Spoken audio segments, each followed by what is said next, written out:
மேஷ ராசி காலபுருஷனுக்கு முதல் ராசி அஸ்வினி பரணி கார்த்திகை முதல் பாதம் உள்ளடக்கியது. தமிழ் மாதம் தை மாதம் இந்த கிரகங்கள் எப்பேற்பட்ட பலன்களை வழங்கப் போகிறது மேஷ ராசிக்கு அப்படின்னு பார்த்தீங்கன்னா, முதல்ல ராசிநாதன் நல்ல நிலையில் இருக்கிறாரா? சூப்பராக இருக்காருங்க. 9ஆம் இடத்துல குரு வீட்டில் குரு பார்வையில் 20 நாளும், 10ஆம் வீட்டில் மகரத்தில் 9 நாளும் அமர்ந்திருக்கிறார். நல்லவன் நல்ல இடத்துல இருக்கார். குரு பார்வையில் அதிகபட்சமாக 20 நாள் இருக்கிறதால தெளிவான சிந்தனை, செயல்கள், எண்ணங்கள் ஏற்படும். எடுத்த காரியம் சக்ஸஸ் ஆகும். பாக்கியஸ்தானத்தில் போய் அமர்ந்திருக்கிறார். ராசியில் குரு இருக்கார், 12ல் ராகு, 11ல் சனி பகவான், 10 குடையவன் 11ல். 7ஆம் இடத்து அதிபதி உங்களுக்கு பார்த்தீங்கன்னு சொன்னால் 9ஆம் இடத்துல குரு பார்வையில் இருக்கார் அதிகபட்சமாக. அப்போது உங்களுக்கு எல்லா கிரகங்களும் சிறப்பாக சஞ்சாரம் செய்து நல்ல பலனை தருவதால் இந்த தை மாதம் இந்த மேஷராசி அன்பர்களுக்கு நிச்சயமாக ஒரு மனம் நிறைந்த ஒரு சந்தோஷகரமான சாதிக்கக்கூடிய ஒரு மாதமாக அமையப்போகிறது என்று சொன்னால் மிகையாக. ராசிநாதன் உங்களுக்கு 9ஆம் இடத்தில் அமர்ந்திருக்கிறார். அமர்ந்து 8ஆம் பார்வையாக 4ஆம் வீட்டை பார்க்கிறார். அப்போது இந்த மேஷ ராசியில் பிறந்த அன்பர்களுக்கு வீடு, மனை, ஃப்ளாட்டு இதை வாங்கணும் அப்படிங்கன்னு உட்காந்து பேசி நல்ல முடிவாக எடுத்து அதை செயல்படுத்துவீங்க. ஏன்னா 4ஆம் வீட்டை செவ்வாய் பார்த்தாருன்னு சொன்னால் கண்டிப்பாக இடம் சம்பந்தப்பட்ட விஷயங்கள் உங்களுக்கு கூடி வரப்போகிறது அப்படின்னு அர்த்தம். சரி, இந்த மாதம் தொழில் எப்படி இருக்கும், வேலை எப்படி இருக்கும், வேலை பண்ணுறவங்க இல்லை தொழில் பண்ணுறவங்க எப்படி இருப்பாங்க, அதுதானே முக்கியம். உங்களுக்கு பாருங்கள், 10ஆம் இடத்து அதிபதி சனி 11ஆம் இடத்தில் அமர்ந்திருக்கிறார். 5க்குடைய சூரியன் 10ஆம் இடத்தில் இருக்கிறார். அப்போது சிறப்பு தானேங்க. எதை தொட்டாலும் உங்களுக்கு சக்ஸஸ். வேலை, அதாவது தொழில் பொறுத்தவரையிலையும் உங்களுக்கு சொந்த தொழில் பண்ணுறவங்களுக்கு நல்ல இன்வால்மெண்ட்டாக பண்ணுவீங்க. கடன் காட்சிகள் கேட்குற இடத்துல கிடச்சி அதை தொழிலை விரிவாக்கம் பண்ணுறதோ அல்ல தொழிலை இன்னொரு பிரான்ச்சு ஓப்பன் பண்ணக்கூடிய ஒரு நிலையில் அமைந்து நல்ல வாடிக்கையாளர்களை கவர்ந்து நல்ல சிறப்பாக பணிபுரிந்து நல்ல சம்பாத்தியத்தை பார்க்க போகிறீர்கள். உத்தியோகத்தில் இருக்கிறவங்க பார்த்தீங்கன்னு சொன்னால் எல்லா சலுகைகளும் கிடைக்கும். ட்ரான்ஸ்ஃபர் காத்திருக்கிறவங்களுக்கு ட்ரான்ஸ்ஃபர், ப்ரமோஷனுக்காக வெயிட் பண்ணுறவங்களுக்கு ப்ரமோஷன், இன்க்ரிமெண்ட்டு கிடைக்கும். அதே நேரத்தில் நிர்வாகத்தின் மூலம் சலுகைகள், அதாவது லோன் வாங்கணும், வீடு கட்டணும், இதுபோல் ஏதாவது ஒரு ஃபெசிலிட்டிஸ் உங்களுக்கு கண்டிப்பாக கிடைக்கும். உங்களை பொறுத்தவரையிலையும் நிர்வாகத்திலையும் உங்களுக்கு நல்ல பேர் புகழ் கண்டிப்பாக கிடைக்கக்கூடிய ஒரு மாதம். இந்த மேஷ ராசி உங்களுக்கு ஒரு மேன்மையான ராசி இந்த தை மாதம் அப்படின்னு சொல்லலாம். தை பிறந்தா வழி பிறக்கும், தங்கமே தங்கம்னு பாட்டு பாடினாங்க.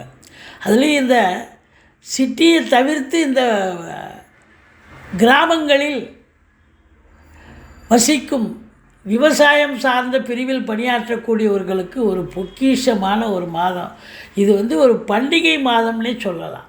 அவங்கள பொறுத்தவரையிலையும் பொங்கல் பண்டிகை அப்படின்னா அது வருஷத்துக்கு ஒரு தடவை ரொம்ப சந்தோஷமாக இன்வால்மெண்ட்டாக பண்ணக்கூடிய ஒரு மாதம், சிறப்பாக இருக்கும். 5ஆம் இடத்தை குரு பார்க்கிறார். பிள்ளைகளுடைய உயர்கல்வி மிக சிறப்பாக இருக்கும். 5ஆம் வீட்டு அதிபதி 10ல் போய் உட்காந்துருக்கார். அப்போ பிள்ளைகள் உயர்கல்வி சிறப்பாக இருக்கும். உயர்கல்வி முடித்தவங்க வேலை வாய்ப்புக்காக முயற்சி பண்ணால் வேலை வாய்ப்பும் கிடைக்கும். பூர்வீக சொத்து இது வரைக்கும் பிரிச்சிக்கலன்னு சொன்னால் இந்த காலகட்டத்தை பயன்படுத்தி கொள்ளுங்கள். கண்டிப்பாக உங்களுக்கு பயனுள்ளதாக இருக்கும்.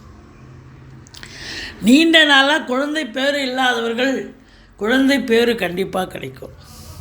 பாருங்கள், உங்களுக்கு சுக்கிர பகவான் 2 குடையவன் 9ஆம் இடம் பாக்கியஸ்தானத்தில், அதுவும் குரு பார்வையில்.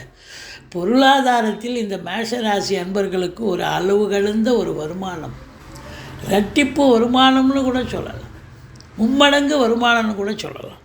குடும்பத்தில் நிம்மதி, சந்தோஷம், குதூகலம், வாக்கினை தொழிலாக கொண்டு செயல்படக்கூடிய இந்த மேஷராசி அன்பர்களுக்கு இந்த மாதம் ஒரு பொற்காலம், பொன்னான ஒரு மாதம்.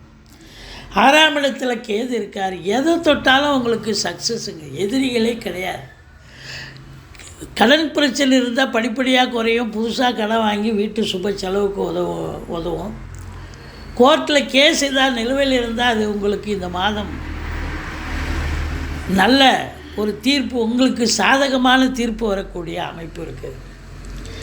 மற்றபடி 7ஆம் இடத்தை குரு பார்க்கிறார். தை பிறந்தால் வழி பிறக்குன்ற மாதிரி திருமணத்துக்காக காத்து கொண்டிருக்கும் அன்பர்களுக்கு திருமணம் கைகூடி வரும். நண்பர்களால் ஆதாயம், கூட்டு தொழில் செய்பவர்களுக்கு கூட்டாளிகளால் நன்மைகள் நடக்கக்கூடிய ஒரு அமைப்பு சிறப்பாக இருக்குது. இந்த 7ஆம் வீட்டை குரு பார்க்கிறார். 7 9 பாக்கியஸ்தானத்தில் உட்காந்து குரு பார்வையில் இருக்கார். அப்போ வாழ்க்கை துணை அல்லது மனைவியால் யோக பாக்கியங்கள் கிடைக்கக்கூடிய ஒரு மாதம். எப்படி?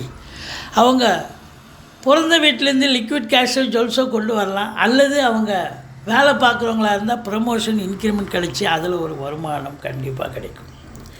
மொத்தத்தில் பார்க்கும் பொழுது உங்களுக்கு எந்த ஒரு குறையும் இருக்காது. 8ஆம் வீட்டை சனி பார்க்கிறார்.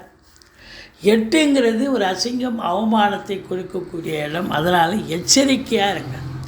தேக ஆரோக்கியம் கொஞ்சம் பாதிக்கப்படலாம் ஒரு சிலருக்கு. 8ஆம் வீட்டை இல்லை வீட்டில் இருக்கக்கூடிய வயசானவங்களுக்கு தேக ஆரோக்கியம் பாதிக்கப்படலாம்.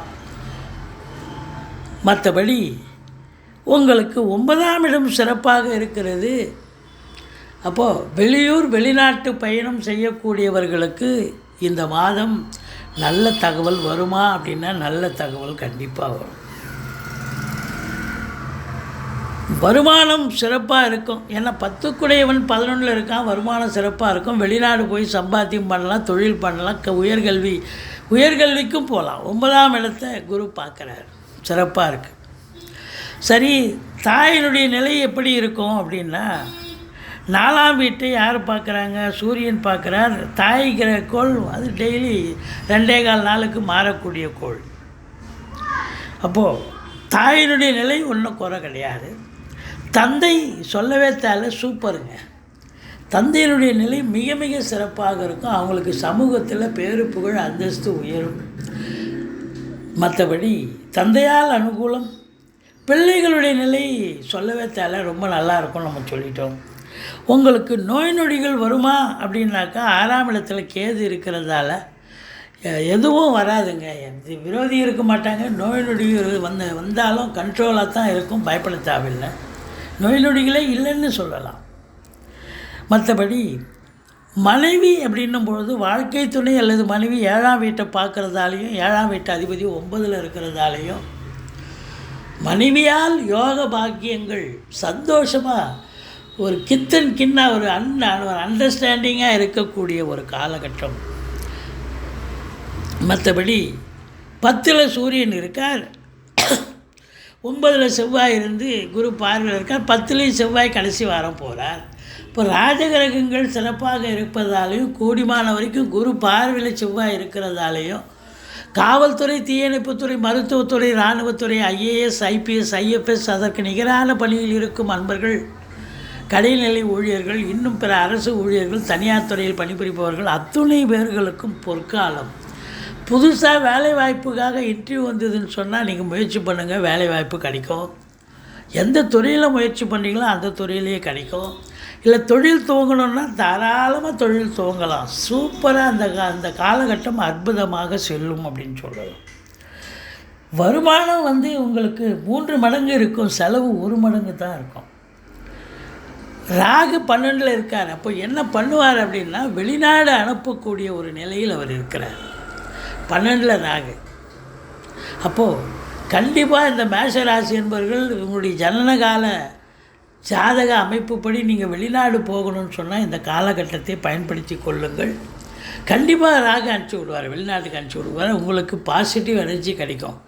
உத்தியோகத்துக்கு போனாலும் நல்ல இதை விட சம்பளம் ரெட்டிப்பு சம்பளம். உயர்கல்வி சூப்பராக படிக்கக்கூடிய அமைப்பு, உயர்கல்விக்காக சென்றாலும் சிறப்பு, இல்லை தொழில் பண்ணணுன்னாலும் சிறப்பு தான். மொத்தத்தில் பார்க்கும் பொழுது உங்களுக்கு 11ல் சனி இருக்க கொடுத்து வைக்கணுங்க. ராசிநாதன் 9, 10 உட்கார்ந்து இருக்கிறார். அப்போது பூர்வீகம் தொடர்பான விஷயங்கள் கூட உங்களுக்கு நல்லது நடக்கும். குலதெய்வ வழிபாடு பண்ணுவீங்க, இஷ்ட தெய்வ வழிபாடு பண்ணுவீங்க. இந்த மாதம் பொங்கல் வச்சு இஷ்ட தெய்வத்தையும் குலதெய்வத்தையும் வழிபாடு பண்ணக்கூடிய ஒரு மாதம். மேக்சிமம் ஊரில் கிராமத்தில் இருக்கிற மக்கள் அப்படி தான் செய்வாங்க. சுற்றியில் இருக்கிறவங்க அவங்க அதுக்கு தகுந்த மாதிரி இப்போ வேறு. ஆனால் இந்த மாதம் இந்த மேஷ ராசிக்கு சந்தோஷகரமான ஒரு மாதம் அப்படின்னே சொல்லலாம். இந்த மேஷ ராசிக்கு தமிழ் தேதியை தான் குறிப்பிடுறோம். 20, 21, 22 சந்திராஷ்டம நாட்களாக வருவதால் தமிழ் தேதி தை மாதம் 20, 21, 22 எச்சரிக்கையாக இருங்க. கேஷ் டிரான்சாக்ஷன் வச்சுக்காதீங்க, வண்டி வாகனங்களில் செல்லாதீர்கள். மற்றபடி உங்களுக்கு அற்புதமான ஒரு மாதம். குடும்பத்தில் நல்ல பண வரவு, சந்தோஷம், குதூகலம். வீட்டிற்கு விருந்தாளுடைய வருகையால் வீடே சந்தோஷமாக இருக்கும். நண்பர்கள் புடைசூழ சந்தோஷமாக இருப்பீங்க. தொழில் உத்தியோகம் சிறந்து விளங்க போகிறது. தொட்டதெல்லாம் தொடங்க போகிறது. இந்த மாதம் மேஷராசி அன்பர்களுக்கு மேன்மையான சந்தோஷகரமான ஒரு மாதம் என்று சொன்னால் மிகையாகாது. நீங்கள் வணங்க வேண்டிய தெய்வம் அப்படின்னு பார்த்தீங்கன்னா துர்க்கையை வழிபாடு செய்யுங்கள். மற்றபடி உங்களுக்கு குறை ஒன்றும் இல்லை. ஐயப்பனை போற்றுங்கள்.